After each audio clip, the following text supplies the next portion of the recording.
Hello दोस्तों, मैं अंजलि एक नया वीडियो लेकर आई हूँ। आज हम ऐसे क्वेश्चंस के आंसर जानेंगे जो हैरी पॉटर फैंस के मन में आए होंगे जब उन्होंने बुक पढ़ी होगी या मूवी देखी होगी, पर इन क्वेश्चंस के आंसर उन्हें नहीं मिले। तो आज इस वीडियो में हम ऐसे टॉप 10 क्वेश्चंस के आंसर जानेंगे जो हम सबके मन में आए। पर इससे पहले कि हम वीडियो शुरू करें, shout out to Anupreeta Kulkarni, Tauhid, Devvrat Devnath, flying being vibes, Radha Devi Solanki, dark Neel gamer, H Thakur 25, Sujal squad gaming YT, uncle gaming, Yashpal Boricha and Ganesh Pawar. Thank you so much Potters for becoming the channel member. अगर आप भी चैनल को सपोर्ट करना चाहते हैं तो नीचे डिस्क्रिप्शन में दिए लिंक पर जाकर आप चैनल की मेंबरशिप ज्वाइन कर सकते हैं, या फिर सब्सक्राइब आइकन के पास डिस्प्ले हो रहे ज्वाइन बटन पर क्लिक करके भी आप मेंबर बन सकते हैं। तो सबसे पहले कि क्या होगा अगर किसी मगल को मैजिक वॉन्ड मिल जाए। जैसा कि हम जानते हैं कि हैरी अपनी मैजिकल वॉन्ड घर पर ले जाता था और मगल्स के बीच में रहता था और उसका सारा मैजिकल सामान भी उसके साथ होता था। तो डडली अगर गलती से उसकी वॉन्ड यूज करने की कोशिश करता तो क्या होता, या ऐसा कोई और मगल मैजिकल वॉन्ड को यूज करने की कोशिश करे तो क्या होगा। तो मैजिकल एबिलिटी बाय बर्थ होती है और विजर्ड्स वॉन्ड का यूज सिर्फ और सिर्फ एनर्जी चैनलाइज करने के लिए करते हैं। अगर वॉन्ड ना भी हो तो भी वो वॉन्डलेस मैजिक कर सकते हैं। जैसे अफ्रीका के विजिटिंग स्कूल वागडू में वॉन्डलेस मैजिक ही सिखाया जाता है। डम्बलडोर, वोल्डेमॉर्ट या तक कि हैरी तक वॉन्डलेस मैजिक कर सकते हैं। इसलिए मैजिक कर पाना वॉन्ड पे नहीं बल्कि उस इंसान के मैजिकल स्किल्स पर डिपेंड करता है। पर क्योंकि वॉन्ड्स मैजिकल ऑब्जेक्ट से बने होते हैं, स्पेशली मैजिकल बीस्ट के किसी पार्ट का कोर मटेरियल होता है उसमें, जैसे थेस्ट्रल्स का बाल या ड्रैगन का हार्ट स्ट्रिंग या यूनिकॉर्न का बाल, तो ये पॉसिबिलिटी हो सकती है कि उसे यूज करने से कुछ वायलेंट सा हो जाए और ऐसा करने पर उस मगल की जान भी जा सकती है। यहाँ तक कि जादुई दुनिया में भी वॉन्ड सिर्फ जादूगर ही कैरी कर सकते हैं, ना ही कोई एल्फ या गॉब्लिन या जायंट, क्योंकि वॉन्ड भी अपना मालिक खुद ही चुनती है।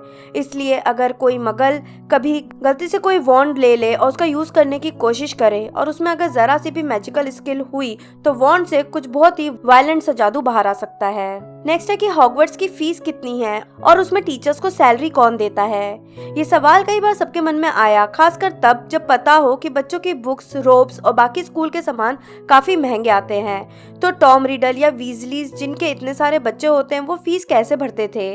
तो इसका जवाब है कि पढ़ाई का सामान, बुक और रोब्स महंगे थे पर वो सेकंड हैंड मिल जाते थे, इसलिए वीजलीज की मोस्टली चीजें सेकंड हैंड होती थी। यहाँ तक कि टॉम रिडल भी सेकंड हैंड रोब्स और बुक्स के साथ ही हॉगवर्ट्स गया था।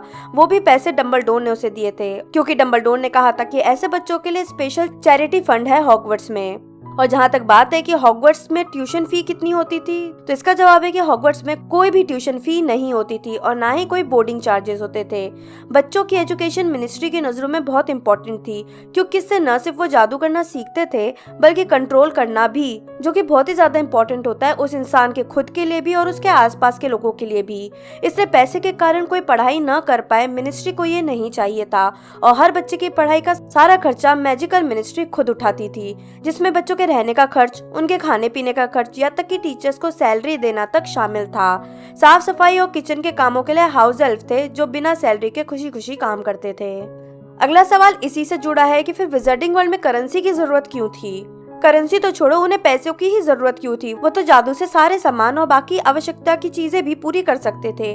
तो इसका जवाब है कि ये सच नहीं है कि जादू से सारी जरूरतें पूरी हो सकती हों। फॉर एग्जाम्पल, अगर किसी को खाना चाहिए तो वो हवा में से खाना प्रकट नहीं कर सकता, या तो वो इंग्रेडिएंट से खाना पका सकता है या फिर एक्यो करके किसी और का खाना मंगा सकता है। दूसरे शब्दों में खाना चुरा सकता है। ऐसे ही कपड़े हवा में से बनाया नहीं जा सकता, उन्हें कपड़े खरीद कर पहनने होंगे या फिर धागे लेकर उन्हें बुनना होगा। इसके अलावा मैजिकल लॉ भी है कि आप क्या कंजोर कर सकते हैं और क्या नहीं। अब इससे एक और सवाल आता है कि मैजिक से लोग खुद की मनी क्यों नहीं बना सकते। तो इसमें भी मिनिस्ट्री का रोल है। फिक्स्ड अमाउंट और नंबर की करेंसी होती है, जैसा मगल वर्ल्ड में होता है, और कितनी भी कॉपी करके वो गैलन या सिक्के बना लें, कोई भी गॉब्लिन देख के बता सकता है कि वो सिक्का असली है या नहीं, क्योंकि अगर किसी सिक्के को आप डुप्लीकेट भी करते हो तो वो ओरिजिनल सिक्के जैसा नहीं रहेगा, या तो कुछ टाइम के बाद गायब हो जाएगा जैसा लेप्रिकॉन्स का गोल्ड होता है, या फिर वो एन्चेंटेड ही रहेगा पर किसी काम का नहीं रहेगा जैसा लेस्ट्रेंज तिजोरी का सामान था। असली सिक्के सिर्फ और सिर्फ गॉब्लिन्स ही बना सकते हैं। और वो फिक्स नंबर के होते हैं। और जहाँ तक बात है अलग से करेंसी की, जहाँ तक हैरी पॉटर के केस की बात है, क्योंकि सब ब्रिटेन में थे तो पाउंड्स को ही वो लोग क्यों नहीं यूज कर लेते थे, तो इसका आंसर है कि डेसिमल सिस्टम मनी रीसेंट तरीका है मनी एक्सचेंज का।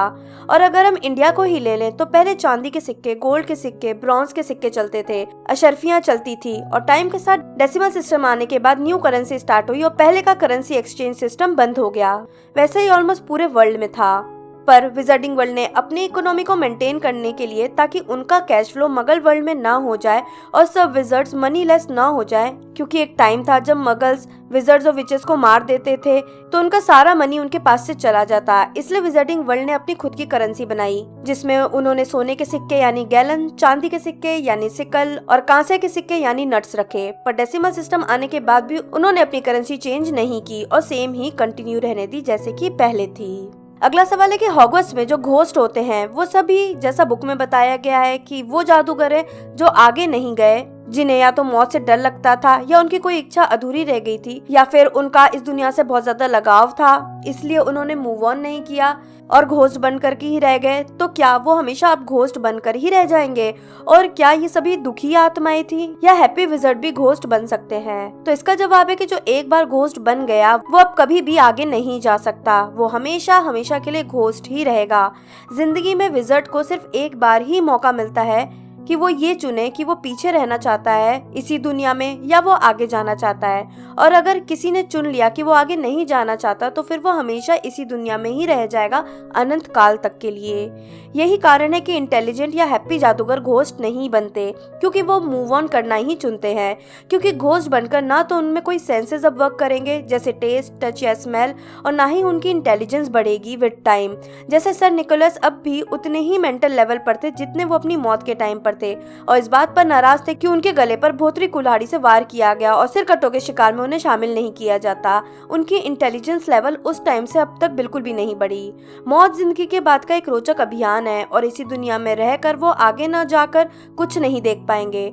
हॉगवर्ट्स में जितने भी घोस्ट थे वो सभी काफी दुखी थे कि उनकी मौत किस कारण से या किन हालातों से हुई, और उन्होंने इस कारण ही मूव ऑन नहीं किया उस टाइम जब उन्हें मौका दिया गया था, और अब वो हमेशा के लिए घोस्ट बनकर ही इसी दुनिया में भटकते रहेंगे।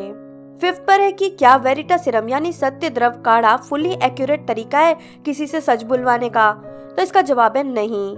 वेरिटासिरम पीने के बाद काबिल जादूगर इसे धोखा दे सकते हैं। वो सच्चाई छिपा सकते हैं या मैनिपुलेटिव आंसर दे सकते हैं, जो भी उनसे सवाल पूछा गया हो। इस पोशन से कोई स्पेल नहीं होता कि इंसान सच ही बोले, इसलिए वेरिटासिरम का यूज विजिटिंग कोर्ट्स में सच्चाई जानने के लिए नहीं होता, वरना हर जादूगर जिसे किसी जुर्म के लिए पकड़ा गया हो उसे वेरिटासिरम देकर सच जान लिया जाता कि उसने वो गुनाह किया है या नहीं, या इसमें कौन कौन शामिल था। जैसे लेजिमिनेंसी से कोई किसी के भी दिमाग को पढ़ने की कोशिश कर सकता है, पर ऑक्लूमेंसी से अपना दिमाग बंद करके या यादों को छिपाया जा सकता है या उन्हें बदला जा सकता है। वैसे ही वेरिटासिरम को पीने के बाद भी झूठ बोला जा सकता है। सिक्स्थ क्वेश्चन है कि कोई विजर्ड या विच मगल फैमिली में कैसे पैदा हो जाता है? विजिटिंग वर्ल्ड में हमने देखा है कि जादूगरों के बच्चे जादूगर ही पैदा होते हैं, बस माँ बाप में से कोई भी एक जादूगर हो, अगर दोनों न भी हो तो। पर सवाल ये आता है कि मगल बॉर्न बच्चे यानी जिनके दोनों ही पेरेंट्स या तक के दूर दूर के रिश्तेदार तक विजर्ड या विच नहीं रहे हो, वो बच्चे कैसे विजर्ड या विच हो जाते हैं? जैसे हर्माइनी, उसका दूर दूर तक कोई भी रिलेटिव विजर्ड या विच नहीं था। तो इसका जवाब है कि जादूगरी एक स्किल है जो कि बाय बर्थ होती है और ये ब्लड में होती है। यानी कि अगर कोई परिवार ऐसा रहा हो जिसमें जादुई खून रहा हो पर किसी कारण उसने जादू छोड़ दिया हो, जैसे मैगोनिकल की माँ या स्नेप की माँ ने किया था, या फिर कोई स्क्विब रहा हो और मगल के बीच में रह रहा हो जैसे मिसेस फिग, और फिर मगल के बीच रह के ही मगल से ही शादी करके वो मगल जैसी ही लाइफ जीते हों, जिस कारण उनके बच्चे भी मगल पैदा होने लगते हों। पर क्योंकि मैजिक ब्लड में होती है, इसलिए कई पीढ़ी बाद मैजिक बच्चे में अपने लक्षण दिखा सकती है अगर उसमें वो मैजिकल ब्लड आया है तो, और वो स्किल प्रोमिनेंट हो सकती है और उस बच्चे का खून जादुई हो सकता है और वो प्रॉपर विजर्ड या विच हो सकता है। तो एक तरह से कहना गलत नहीं होगा कि मगल बॉर्न बच्चे का कोई पहले का एंसेस्टर जादूगर या जादूगरनी रहा ही होगा, या फिर कोई ऐसा डिस्टेंट रिलेटिव जिसने अपना सरनेम चेंज कर लिया हो और उसका अब इस परिवार से कोई नाता ना हो, इसलिए इस मगल फैमिली को पता नहीं हो कि उसका कोई रिलेटिव जादूगर है। 7 पर है कि क्या इंग्रेडिएंट्स मिल जाने पर कोई भी मगल मैजिकल पोशन बना सकता है, तो इसका जवाब भी है नहीं। पहले तो मैजिकल पोशन बनाने वाले इंग्रेडिएंट्स मिलना ही नामुमकिन है, क्योंकि पोशन मेकिंग में अक्सर इंग्रेडिएंट जो यूज होता है वो मगल वर्ल्ड में मिलता ही नहीं है, खासकर जिन पोशन में मैजिकल बीस्ट्स के बॉडी पार्ट यूज किए जाते हों जिन्हें मगल्स देख ही नहीं सकते। और दूसरी बात ये कि अगर इंग्रेडिएंट्स मिल भी जाएं पर फिर भी किसी भी पोशन को बनाने के लिए कई स्टेजेस पर स्पेल्स बोलने पड़ते हैं, जिसका क्लियर एग्जांपल था हाफ ब्लड प्रिंस बुक में, जब हरमाइनी नॉन वर्बल स्पेल सीख जाती है और वो मन ही मन मंत्र बोलती है जिससे हैरी को समझ में नहीं आ रहा होता कि वो क्या करे, क्योंकि उस पोशन में हाफ ब्लड प्रिंस ने कुछ भी एक्स्ट्रा नोट्स नहीं डाले थे। इसके अलावा सीमस भी कोई स्पेल बोल रहा था कढ़ाई की तरफ इशारा करके, जिसको सबने कॉपी करना शुरू कर दिया था। तो स्पेल यूज करने से ही पोशन एन्चेंटेड होते हैं और उसमें वो क्वालिटी आती है जिसके लिए इसे बनाया जा रहा हो। अब क्योंकि मगल्स स्पेल नहीं कर सकते, इसलिए इंग्रेडिएंट्स मिल जाने के बाद भी वो पोशन नहीं बना सकते। 8 पर विजर्डिंग पोर्ट्रेट कैसे काम करते हैं और क्या उसी तरह से ही मूविंग फोटोग्राफ्स भी काम करते हैं, तो इसका जवाब है कि ये दोनों ही बिल्कुल अलग कंसेप्ट है। विजिटिंग पोर्ट्रेट स्पेशल पेंटर को बुलवाकर बनवाई जाती है, उसे एन्चेंट किया जाता है और उसमें वो बातें भरी जाती हैं जो उस इंसान से रिलेटेड होती हैं जिसकी वो पोर्ट्रेट है। जितना डिटेल में उस इंसान के बारे में पता होगा पेंटर को, उतनी ही सटीक कैरेक्टर वाली फोटो बनेगी। इसके अलावा फोटो भी 2D, 3D या तक कि 4D भी होती है। मतलब हम ये कह सकते हैं कि फोटो में जो कैरेक्टर डाला गया है वो सही है या गलत, और अगर इंसान की एक्चुअल याद का 1% ही है तो वो उतना ही रहेगा। पूरा का पूरा माइंड ट्रांसफर नहीं होगा यहाँ। बल्कि ये बात हेडमास्टर की पोर्ट्रेट के लिए सही नहीं है।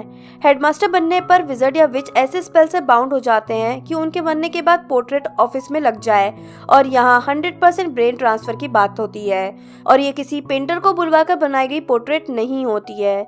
और जहाँ तक बात है मूविंग फोटोग्राफ की, तो वो नॉर्मल मगल कैमरे से ही फोटो ली जाती है, क्योंकि विजिटिंग वर्ल्ड में कैमराज नहीं होते, पर तस्वीर बनाने के लिए उसे एक मैजिकल पोशन में डालकर बनाया जाता है जिससे वो मूविंग हो जाती है। विजिटिंग वर्ल्ड के लोगों ने अपना ये पोशन मगल वर्ल्ड के लोगों को अभी तक तो नहीं बताया है, बट हु नोज, हो सकता है आगे पता चल जाए और हमें मूविंग फोटोग्राफ्स मिल जाए। पर मूविंग फोटो से लोग कम्युनिकेट नहीं कर सकते जैसे वो पोर्ट्रेट से कर सकते हैं। इस फोटो में बस लोग अपनी जगह से हिलडुल सकते हैं, गायब और प्रकट हो सकते हैं और कुछ एक्शंस कर सकते हैं, पर इससे ज्यादा और कुछ भी नहीं। 9 पर है कि क्या ड्रैगन्स को पेट बनाया जा सकता है, तो इसका जवाब है कि हमने देखा था कि हैग्रिड ने नॉबर्ट को पालने की कोशिश की थी, पर विजिटिंग वर्ल्ड के अकॉर्डिंग वो इलीगल था, जबकि 3 मुंह वाला कुत्ता पालना, जो शायद ज्यादा खतरनाक था, वो इलीगल नहीं था। और इसके पीछे रीजन है कि ड्रैगन्स को या किसी भी 5X क्लासिफिकेशन वाले बीस्ट को डोमेस्टिकेट ना ही किया जा सकता है, और ना ही ये मिनिस्ट्री की तरफ से अलाउड है, और ना ही इसके बच्चे या अंडे की ब्रीडिंग या स्मगलिंग करना। हमने पहले ही एक वीडियो में जाना था कि मिनिस्ट्री ने कैसे बीस्ट का क्लासिफिकेशन किया है। उसमें हर 5X क्लासिफिकेशन वाला बीस्ट क्लियरली मेंशन्ड है कि कंट्रोल नहीं किया जा सकता, उन्हें टेम नहीं किया जा सकता, उन्हें कुछ सिखाया नहीं जा सकता और ना ही हैंडल किया जा सकता है। इसलिए उन्हें पालने और डोमेस्टिकेट करने पर बैन लगा दिया गया है। सिर्फ स्किल जादूगर पढ़ाई और रिसर्च के पर्पस से ही उनके करीब जा सकते हैं, वो भी पूरे प्रिकॉशन और टीम के साथ। अब हैग्रिड कितना भी कोशिश कर रहा हो, वो ड्रैगन को नहीं पाल सकता था। ड्रैगन को माउंटेन्स या वैली जैसी बड़ी जगहों पर आजाद रखा जाता है, सेफ एनवायरनमेंट में और निगरानी में। यहाँ तक कि चार्ली जैसे लोग जिन्होंने ड्रैगन पर रिसर्च की हो और लाइसेंस हो ड्रैगन के पास जाने के, वो भी ड्रैगन को डोमेस्टिकेट नहीं कर सकते।